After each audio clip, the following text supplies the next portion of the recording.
Hey, people of YouTube, Weird Bones here.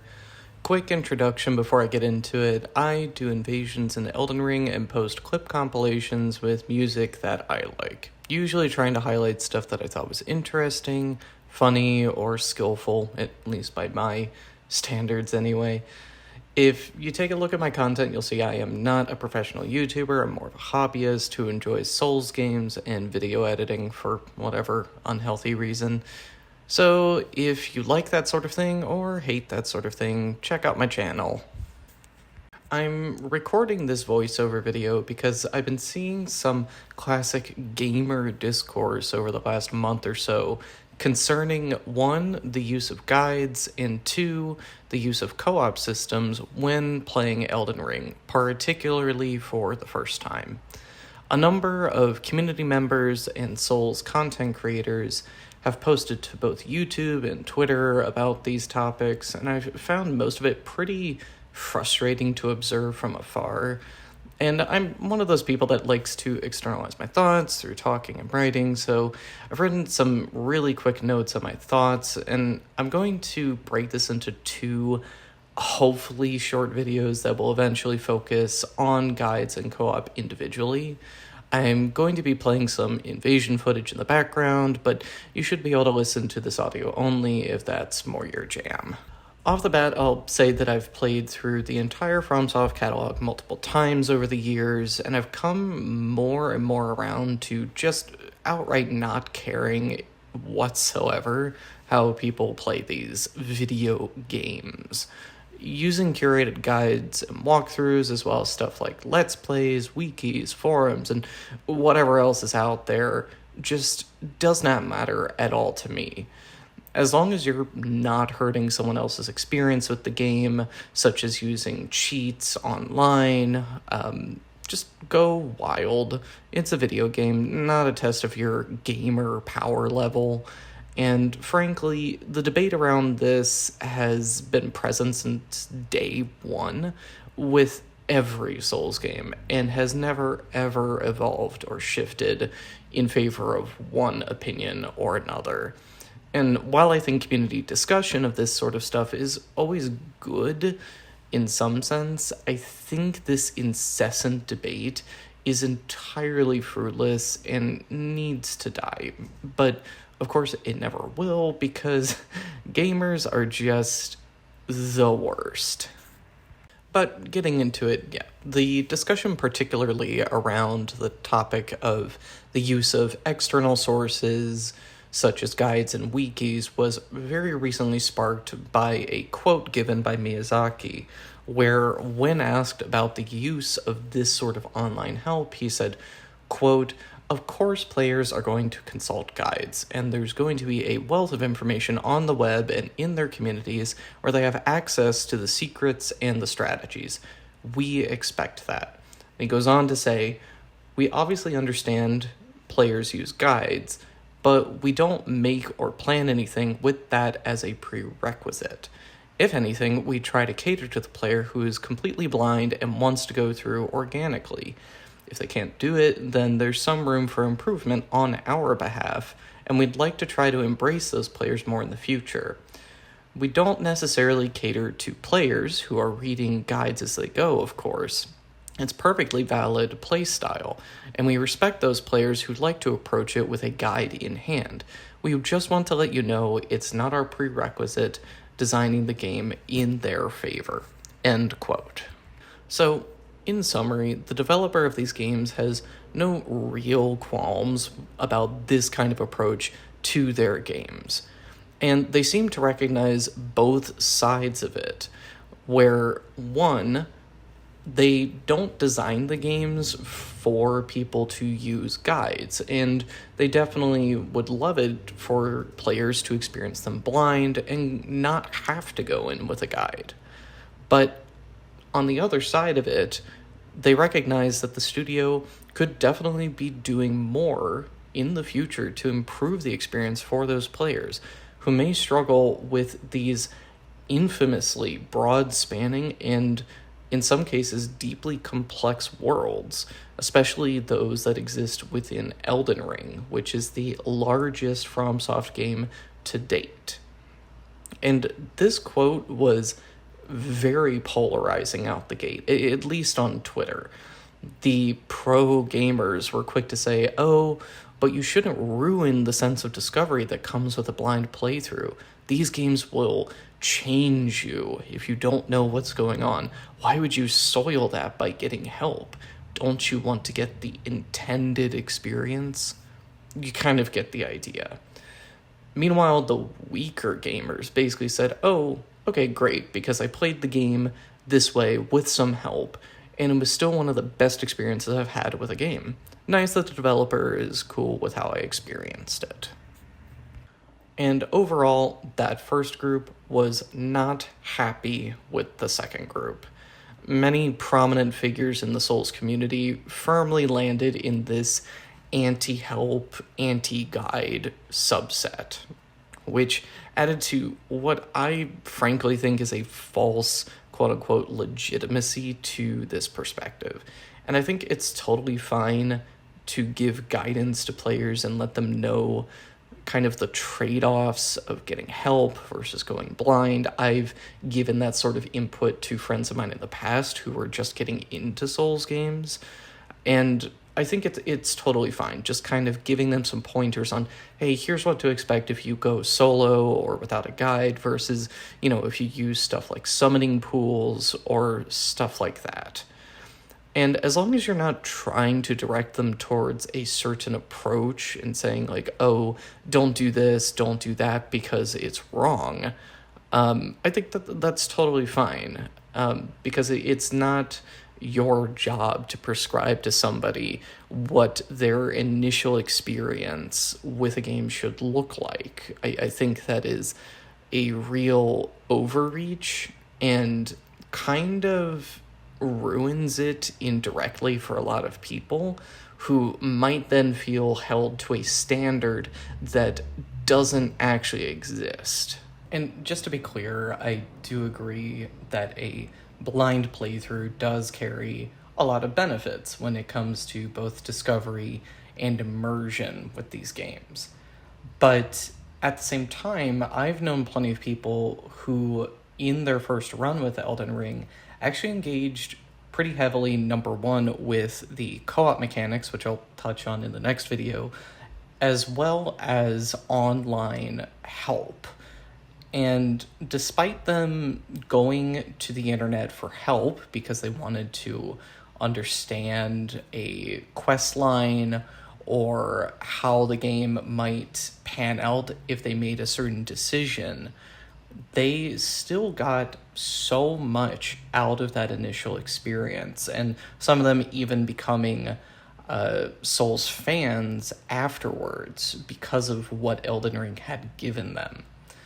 And make no mistake, even as a veteran of these games, I struggled a bit on my first playthrough with Elden Ring when it came to particularly the NPC quest lines, some of which will affect the ending you get in the game.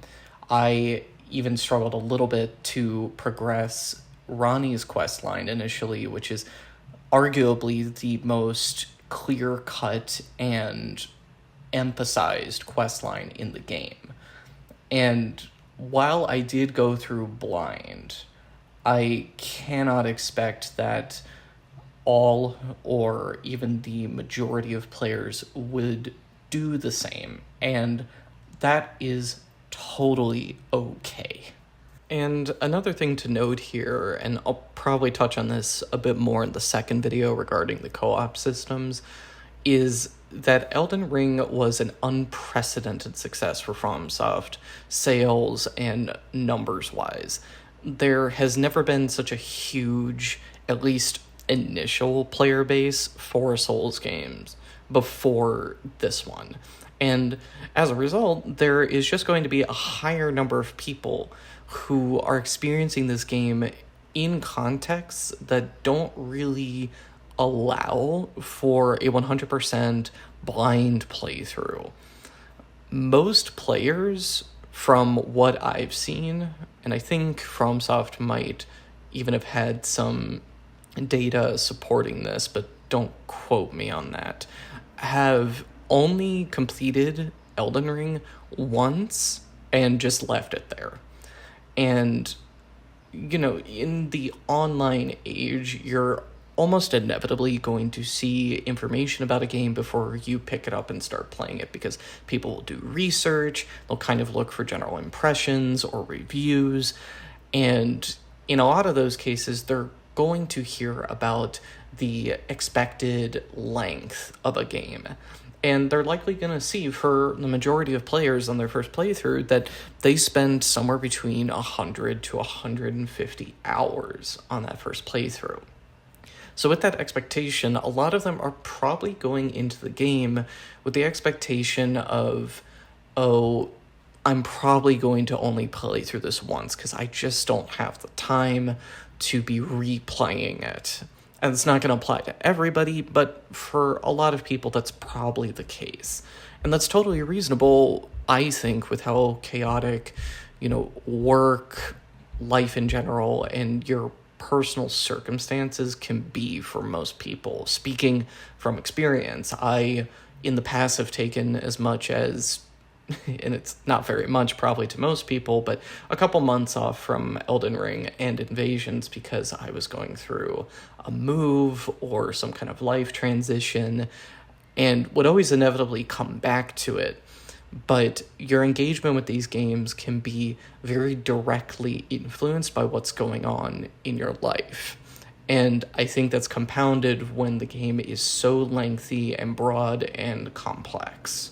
And kind of circling back to the sort of community tone regarding this topic, a lot of gamers and content creators, community figures and whatnot, when talking about this topic and, after they've spilled their whole manifesto about how you should play these games blind and with no support, will often add a caveat at the end saying something to the effect of, oh, I'm not trying to tell you how to play these games, do what you like, I'm totally cool with that.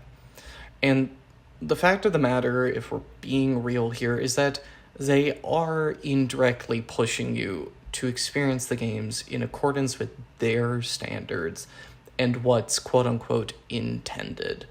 If somebody has an audience of thousands and is declaring and labeling an approach to be quote-unquote correct, then by extension, they are suggesting that going outside of that is effectively incorrect. And I'm not trying to strawman anything here or call anybody out, but there is an inherent weight to the input of larger community members and particularly YouTube content creators who are able to have a platform to voice their perspectives in a way that most can't. And those arguments are going to reach more people and, by extension, be given more legitimacy. And I think a lot of people tend to kind of ignore that for some reason, sort of acting like, oh, a content creator is the same as everybody else and they're just giving their opinions and you shouldn't read into it too much and, they're not trying to tell you what to do. But being real here, we all know that somebody with that kind of reach is able to assume more weight to what they're saying and probably are going to receive far more support than pushback because the people that engage and watch them most frequently probably agree with their perspectives. So those perspectives are going to get bolstered as a result. And then I sort of want to touch on that word that I've used a few times here, intended, which I think is often used as a cudgel to dissuade players, particularly new players, from allegedly deviating from developer intent. And 9 out of 10 times when somebody uses that phrase developer intent, they are actually positing their preferences as the quote-unquote real way that FromSoft wanted the games to be experienced. But if you actually look back on the opinions expressed by figures like Miyazaki, it becomes pretty clear that the only quote-unquote intended experience here is one that is meaningful to each individual player, regardless of approach. And I'm not an essayist, so I'm not going to be spending time on my weekend going back and sourcing a bunch of quotes here, but I can say with certainty that over the years, as this discourse has continued to pop up over and over again, that there are a number of interviews where Miyazaki is quoted basically supporting what I'm describing here, where his foremost priority is for players to get something meaningful out of the games and is not really concerned so much with the actual tactics of how they engage with the game itself. And I think that's honestly a great approach for designing a game where, while you may have sort of a vision for it, you do account for the fact that people are going to come at it from a lot of different angles and a lot of different intentions. And I think that's what's made these games so robust over time and has allowed them to flourish and continue to gain notoriety and new players. So I'm not sure why people tend to ignore this historical sentiment. It seems to kind of be a bit of a confirmation bias, if you ask me, where it's like, oh, clearly FromSoft intended for these games to be super duper difficult because, you know, it goes back to the root of the initial marketing campaign for DS1, where get good actually became a bit of a mantra for the Dark Souls community. And it was all kind of memey and funny back in the day, but it seemed to never really die off. It continued to be a thing that gamers didn't seem to eventually realize is not meant to be the core principle for engaging with Souls-likes. And that's a little sad to me personally that something so reductive became so integral to the community view on these games. And just to provide sort of a personal example, in the last year, I've done 2 playthroughs that were definitely not in the realm of quote-unquote intended, but were still incredibly enjoyable for me and actually very memorable. One was a level through Invasions Only run, which you've probably seen a few other content creators do previously. And the other that I'm actually currently still doing is a co-op Rune Level 1 run with my best friend. And we've played through the Souls games historically a lot. And we're both kind of working together to get through the whole game, hopefully before the DLC, with our Rune Level 1 builds. And it's just been so much fun, and it has actually revealed a lot to me personally in how you can engage with these games in a way that is both challenging and also very rewarding and immersive. So just to kind of provide a couple examples there of ways that I have probably strayed outside of the normative experience with these games when it comes to engaging with the PvE side of things.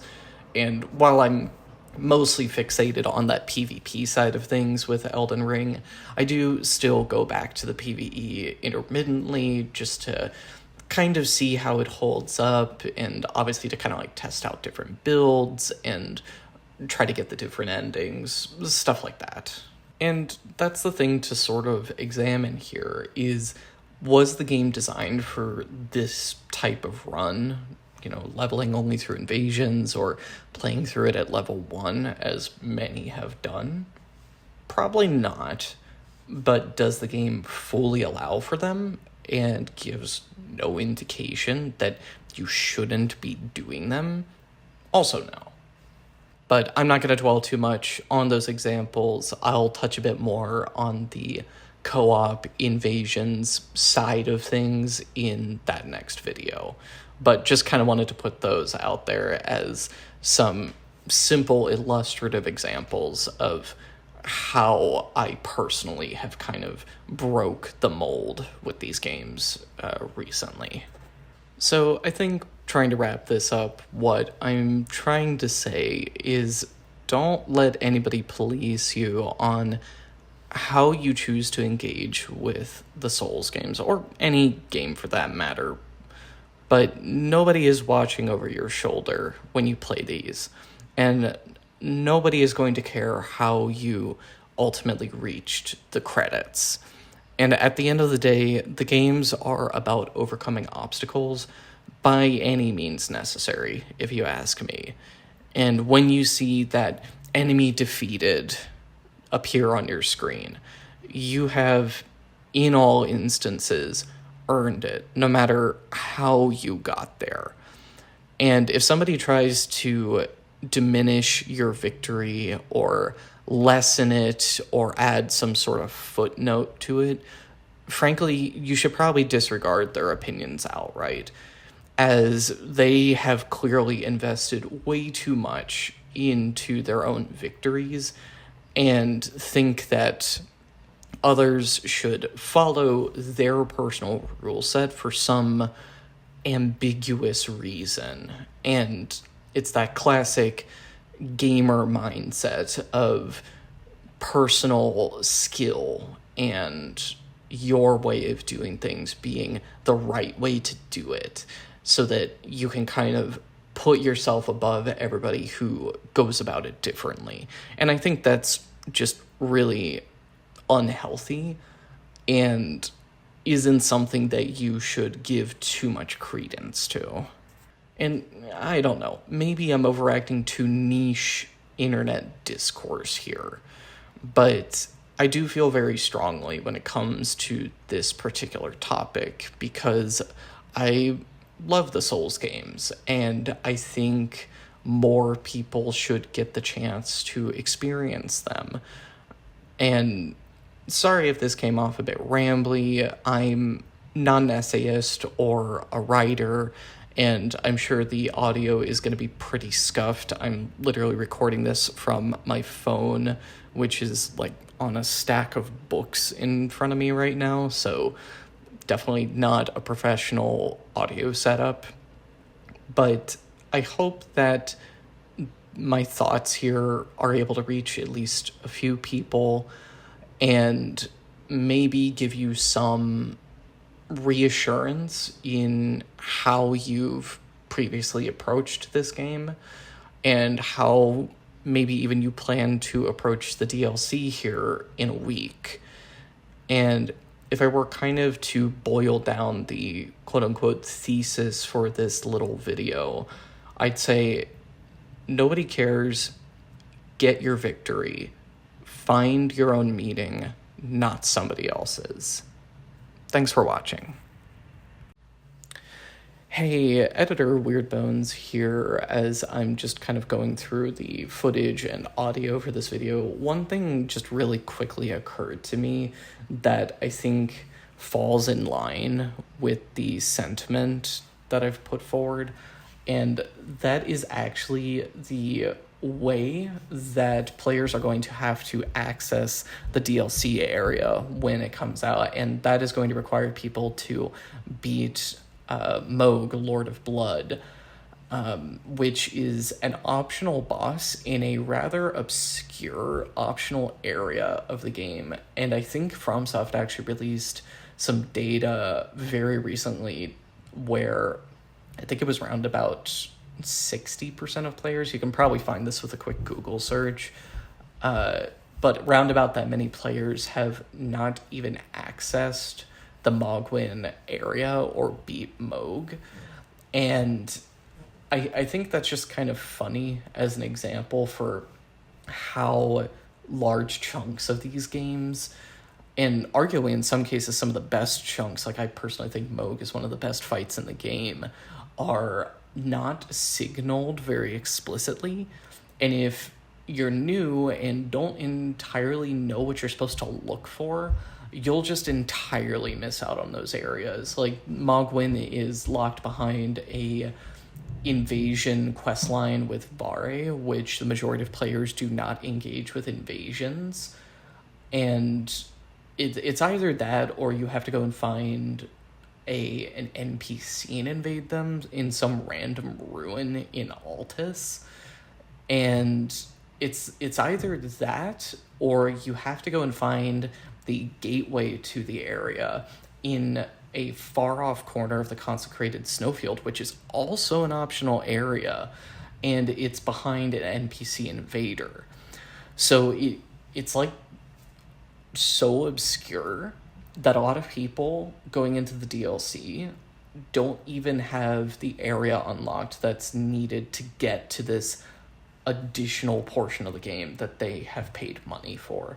And I don't think that's necessarily like an intentional thing from FromSoft where they were trying to keep people from accessing the DLC eventually. I think it's just kind of a consequence of how they structure the progression and the content in these games. So I couldn't really find a place to slot this into the video elsewhere, so I'm kind of just slapping it on here at the end, probably well after most people have stopped watching. So I just wanted to kind of throw it in there.